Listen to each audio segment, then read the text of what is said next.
lahat, hindi ko tatanggihan. Subukan mong oras-oras dumumi. Oras-oras kitang huhugasan.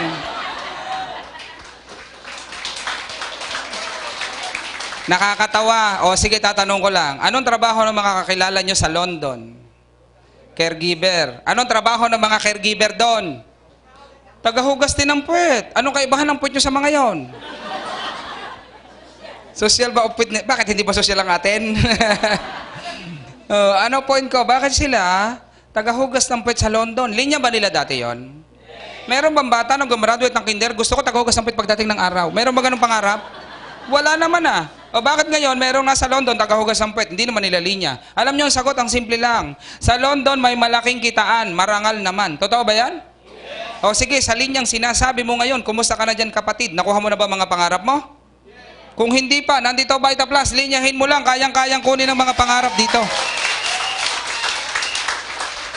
Di ba ganda? O sige po, total naman pag-usapan din lang ang pangarap. Itatanong ko lang sa inyong lahat, kayo po ba nangangarap pa?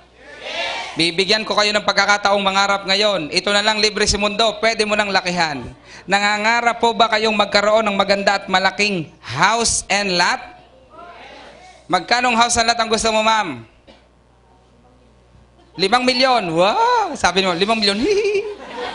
Parang kinikilabutan sa pangarap niya. Okay lang yan, ma'am. Pangarap nga eh. 5 milyon. Tama yun. Kaysa naman yung kausap ko po doon sa Cavite. Sabi ko, ma'am, magkano house and lot ang gusto mo? Alam niyo, sabi sa akin, 75,000, sir. Ano yung house and lot ba yun? Baka nakalagay sa pintuan, welcome. Pagkakatay sa paa mo, thank you. 75,000 lang eh. Ano ilalagay doon? Tama na nga yan, 5 milyon, di ba ba? Ito masarap pag-usapan. Nangangarap po ba kayong makabili ng magandang kotse? Yes! Ikaw, ma'am, anong gusto mong kotse, ma'am? Pamilyar ka sa kotse, ma'am? Honda. Okay. Anong gusto? Magkano, ma'am? Magkano? Alam niyo ba sa Pampanga, nagtalk ako doon, sabi ko, ma'am, anong gusto mong kotse? Lamborghini. O sabi ko, ang ganda nun ah. Sige, ma'am, spell Lamborghini. Hindi, sir, Kia na lang muna. Sipin mo yon. Pangarap na nga lang, tinipid pa. Magkano? Ma'am, anong gusto mong Honda ba? Honda, yung Honda City ko, gusto mo yon? Gusto mo po yon? Hindi, Civic na lang para medyo mas maganda-ganda. Ang Honda Civic ay nasa 1.2 hanggang 1.5 million. O gawin nating top of the line, 1.5 million. Kaya lang, ma'am, sedan. Ano ibig sabihin nun? Kotse, maliit lang yun. Ayaw mo ba na mas mahaba ng konti? Kulay black. May kurtina. Bakit? Kayo talaga kung... Ma'am, ang pintuan dito sa likod pa pa ganon. CRB, ganun ang pintuan na. Kayo talaga? Ang akyat mo, ma'am, hindi pa upo, pahiga. Hindi, joke lang. Honda na nga, Civic na nga. Ikaw ano pa sinasabi. O, ito masarap pag-usapan. Nangangarap po ba kayo makapag-travel? Yes. So, ito po, travel. Yan. Saan mo gusto mag-travel, mami? Sa Divisoria o sa Cubao? Ang lapit naman. Sige, mami, saan mo gusto mag-travel po? Sa? California. Wow, San Diego, California. Nakarating ka na po doon, mami? Na-travel ka ulit? Wow, o sige. 2 million, pwede na po ba sa'yo, ma'am? Pati pampasalubong mo pag-uwi? Oo, sarap niyan, hindi po ba? Oo, ngayon, eto masarap pag-usapan. Savings na malaki sa bangko. Gusto nyo? O, sinong, ataas ang kamay na may savings ngayon? Ganyan ang Pinoy. Maraming gusto mag-save. Ang problema, wala naman masyadong isa-save, hindi po ba? Bigyan kita ng 10 million savings sa bangko. Okay na po ba sa inyo? Alam mo po ba na kapag ikaw may 10 million sa bangko, kayo pong lahat na guest namin, kung may manugang ka na ngayon, lahat ng manugang mo, kabati mong lahat, wala kang kaaway. Nakita ka palang sa gate ng bahay ng manugang mo, no, mami, nandiyan ka pala, ano gusto mo ulam, pagluluto kita. Kumakain kayo ng tanghalian, magkaharap kayo sa mesa, napautot ka ng malakas. Sabi ng manugang mo, mami, ikaw mutot? Ang bango ha?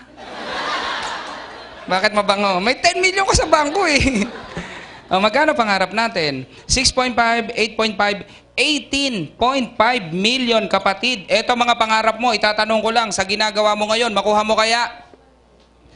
Hindi. Kaya pala nung pinag-uusapan natin yan, nagtatawanan lang tayo. Bakit? Alam na alam mo, reality, hindi mo naman kayang kunin to eh. Hindi po ba? Bakit? Reality, alam na alam mo, ito lang sinusweldo mo. Mangangarap ka ba ng ganyan? Hindi. Kaya mga Pinoy, ito na lang muna ang pangarap ko. O, ayan. Para may sukli pa ang sweldo ko. Totoo ba yan? Hindi nangangarap nga ng magandang kotse ang mga Pinoy ngayon eh. Ano pinapangarap ng Pinoy? Kukuha na lang ako ng hulugang motor. Hindi pa kumuha ng Honda. Anong kinuha? Rusi. Kayo may sabi niya. Hindi ako ha. O ano gawin mo kapatid? Sumama ka sa amin sa programa. Palakihin natin ang kinikita mo para lahat ng mga pangarap na pinag-uusapan natin, kayang-kaya mo nang kunin dito. Palagay nyo, kaya-kaya? Yes, nakaya nga namin eh. O sabi mo sa akin, Fidel, maganda sana. Kaya lang, wala akong time dyan. Meron po ba nag-iisip sa inyo, wala po kayong time para dito? Meron ba nagsasabi sa inyo? Ganon, walang time? Yes, so wala kayong time. Normal lang yan. Lalo na kung empleyado ka. May empleyado po ba rito? Nag-resign na? Hindi po kami against sa mga empleyado. Baka ma-misinterpret nyo. Hindi po kami against sa mga empleyado. Ang gusto lang namin iparating sa inyo, wag po kayong magtagal dyan. Alam nyo kung bakit?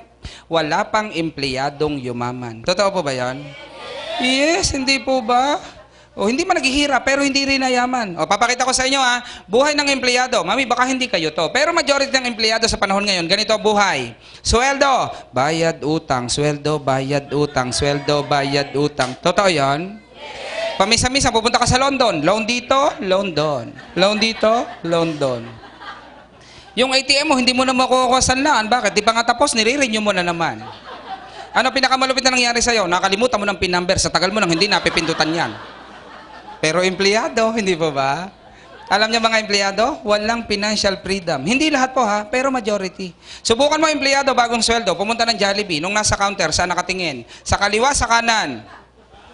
Hindi nyo alam kung saan kayo nakatingin, sa kanan yun. Hindi mo tinitingnan kakainin mo, ang tinitingnan mo, swak ba sa budget mo? Presyo yun. Nagpunta ka sa SM, di ba lapit lang? Nandun ka sa SM, buklat ka ng buklat doon, nasa damitan ka, anong binubuklat mo? Buklat ka ng buklat, yung sales lady, galit na galit sa'yo. Tupi siya ng tupi, hindi ka naman nabili. Pagdating ng Sunday, magsisimbang pamilya, ano sabi mo sa anak mo? Nakakain na ng marami, baka magutom sa simbahan. Ha? Ba't pinapakain yung anak? Alam na alam kasi yung simbahan malapit sa Jollibee, makikita ng anak niya, nakita ka, Mami, kain tayo doon, ang sarap doon. Anong ginagawa sa anak? Pinipirot ang tenga, sinasabi ng kumain na sa bahay, ayaw pang kumain. Reality nangyayari. Pero empleyado, di ba? Nangungurot ka din, Mami? Ay, hindi pala. Malalaki na anak ni Mami, kukurutin pa ba yan? Alam niyo mga empleyado, majority, walang time freedom. Totoo hindi? Subukan mo ang empleyado pag napopromote sa trabaho, mas nababawasan ang oras sa pamilya. Totoo yan, di ba ba? At maraming empleyado dito, wala dito ang pamilya, pinadadalahan lang ng pera sa probinsya. Totoo din? Kawawa ka naman kapatid. Nabibigay mo yung pangangailangan nila, yung quality time, nabibigay mo pa ba sa kanila? Kapatid, yan yung ino-offer sa'yo ngayon ng Vita Plus. Financial freedom, time freedom para sa'yo at para sa pamilya mo. Ma-interest ka lang.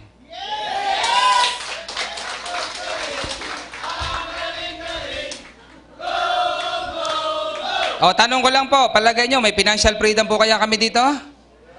O, para patunayan yung financial freedom na sinasabi ko, noon pong October, meron akong biniling property. Ito po yon. Mami, ito po yung aking resibo. Ito pong resibo ko, ma'am, ang nakasulat is podcast. Ito po, ma'am. Nakikita niyo, ma'am? Binayaran ko po yan ng October 19, 2011. Magkano binayad ko, mami? 1,120,000. Ito po yung entrance ng subdivision na pinuntahan, na binilihan ko. Binili ko po yan ng October. November, December, January, February. After 4 months, ma'am, nagpagawa na ako ng bahay. Binumpisahan po ng February, matatapos po ngayon July. Gusto nyo masilip yung pinapagawa kong bahay? Yes! O, ito po yung pinapagawa kong bahay. Kayo na pong bahala kung magugustuhan nyo, ha? Yan, ito po ang bahay ko. Ang halaga po nito ay 5 million pesos. Ang lote ko ay 1 million. Magkano na sila? 6 million. Imagine niyo ha? 6 million. Yan po ang halaga ng bahay ko. Pag maalala ko lang dati, wala pa nga po akong 769 nung makita ko eh. Nangutang lang ako sa Bombay para makasali. Palagay niyo po ba nagsisi ako, nangutang ako sa Bombay? Wala akong pinagsisisihan. Ngayon po iba na. O anong point ko? Di ba financial freedom pinag-uusapan natin? Nagpapagawa ako ng 5 milyong bahay kasama lote 6 na milyon. Kaya lang, yung cheque ko ngayon na 700,000 hindi ko pa pinapapalitan. Bakit kaya? Kasi hindi ko pa kailangan. Sosyal, hindi po ba? O ikaw kapatid, tatanong lang kita, mamaya may emergency sa pamilya mo. May pera ka ba sa pitaka mo? Kung wala, ito po yung pagkakataon mo para mabago ang buhay mo. Nangyari sa isang tricycle driver na katulad ko, posibleng pwede din pong mangyari sa bawat isa sa inyo. Hindi po ba? Yes! O tanungin ko lang po sa inyong lahat, kayo po ba nagdadasal pa? Yes! Alam niyo po ba na sa bawat dasal niyo kay Lord, si Lord may 2 kasagutan yan? Naniniwala po kayo? Yes! Ang sagot po ni Lord sa'yo, yes or no lang. Yes kung para sa yung pangarap mo. No kung hindi para sa yung pangarap mo. Alam niyo po ba sa inyong lahat, napakaswerte nyo. Alam niyo kung bakit? Yung matagal nyo nang ipinagdadasal kay Lord na mabago ang buhay mo, sinagot na niya ngayon. Alam niyo po kung bakit? Hindi po aksidente na nandito kayo, nakaupo dyan. Kaya po kayo nakarating dito kasi mahal kayo ni Lord.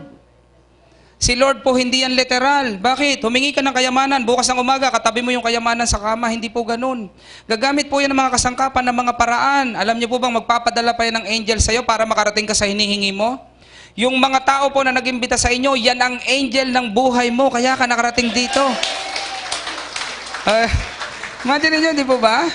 Bakit? Isipin nyo, ako po dati, pinakita din sa akin, kaya po naniwala lang ako. Ano gawin mo? Nakita mo na ngayon, maniwala ka lang, magtiwala ka lang, huwag ka lang magduda. Isang araw, ikaw nang nakatayo rito, nagpapakilala at nagpapakita ng resulta mo.